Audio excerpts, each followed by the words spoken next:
হযরত আনাস রাদিয়াল্লাহু তাআলা আনহু হতে বর্ণিত হাদিস, কোন মানুষ যদি দুনিয়াতে এমন কোন জায়গায় কোন আমল করে, এমন কোন পাথরের মধ্যে আমল করে যেই পাথরের কোন জানালা নাই, কোন দরজা নাই, একেবারে আটকানো, ওই পাথরের মধ্যেও কোন মানুষের যদি কোন আমল থাকে, কিয়ামতের দিন সেই আমল হাজির করবে কে?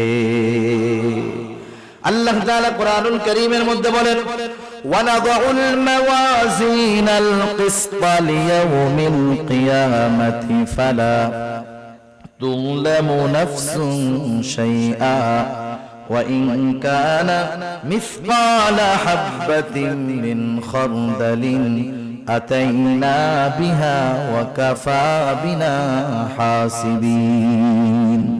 আল্লাহ তাআলা বলেন, আমি কিয়ামতের দিন ইনসাফের বিচারালয় কায়েম করব।